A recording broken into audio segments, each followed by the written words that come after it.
Halo sobat-sobat Katolik yang dikasihi Tuhan. Pada kesempatan ini, saya Triponi EN akan memberikan katekese. Di mana dalam katekese ini saya akan membahas 3 hal yang penting untuk kita ketahui bersama. Pertama, saya akan membahas katekese secara etimologi. Kedua, saya akan membahas dasar penyelenggaraan katekese. Dan yang ketiga, pembahasan yang terakhir, saya akan membahas bagaimana katekese dalam misi gereja. Baiklah, pada pembahasan yang pertama, pasti teman-teman sudah tidak asing mendengar kata katekese. Katekese menurut Marinus Teleumbanua berasal dari kata katechen dan katekesis.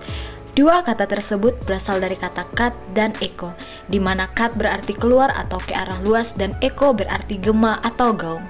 Oleh karena itu, secara propan katekese berarti suatu gema yang diperdengarkan atau disampaikan ke arah luas atau keluar.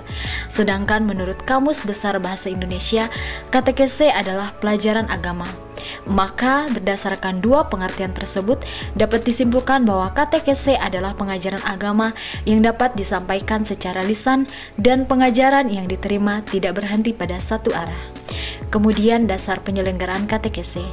Dikatakan bahwa dasar penyelenggaraan katekese adalah penyelenggaraan katekese yang oleh gereja selalu dipandang sebagai salah satu tugas yang amat penting, yang disadari tugas perutusan dari Yesus sendiri kepada para muridnya, seperti yang terdapat dalam Matius bab 28 ayat 19-20, di mana Yesus berkata, "Karena itu, pergilah, jadikanlah semua bangsa muridku, dan baptislah mereka dalam nama Bapa dan Anak dan Roh Kudus, dan ajarlah mereka melakukan segala sesuatu yang telah kuperintahkan kepadamu.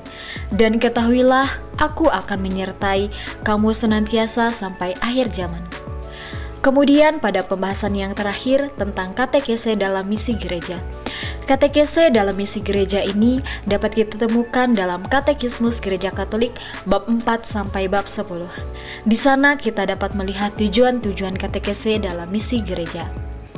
Dalam KGK 4 dikatakan bahwa katekese adalah bagian dari rencana keselamatan Allah dan bertujuan membuat manusia semakin mengenal, mengasihi, dan mengikuti Kristus. Artinya, melalui katekese, manusia diajak untuk mengenal lebih dalam pribadi Kristus, bukan hanya dalam aspek pengetahuan, tetapi juga dalam hubungan personal yang mengarah pada kasih dan pengabdian yang lebih besar kepadanya. Kemudian KGK 5 mengatakan, katekese bukan sekedar penyampaian ajaran, tetapi harus membimbing umat kepada kehidupan rohani yang lebih mendalam.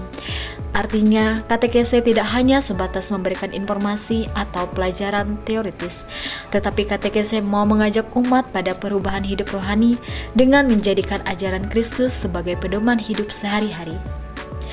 KGK 6 mengungkapkan katekese merupakan tugas gereja untuk meneruskan ajaran Kristus, sebagaimana diperintahkan dalam Matius bab 28 ayat 19-20.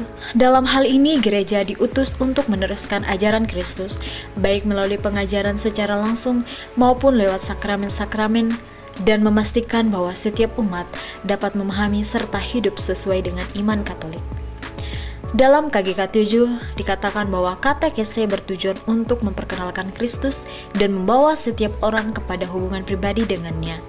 Melalui katekese, orang-orang diberi kesempatan untuk lebih mengenal siapa Kristus, untuk memahami karya keselamatannya, dan mengalami kasih-Nya dalam kehidupan mereka.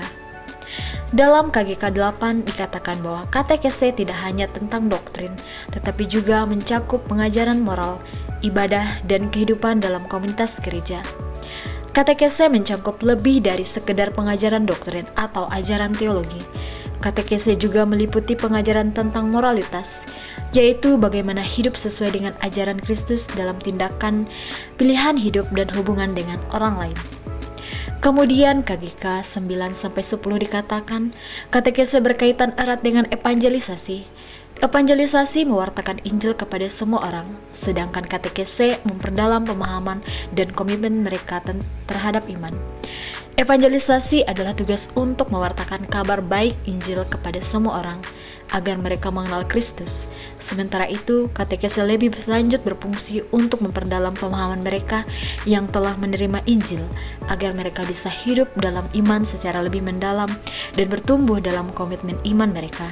Dengan kata lain, evangelisasi membawa orang kepada iman, sementara katekese membimbing mereka untuk hidup lebih dalam iman, meningkatkan pengetahuan dan kesadaran rohani mereka, serta mendorong mereka untuk semakin dekat dengan Kristus dalam kehidupan sehari-hari.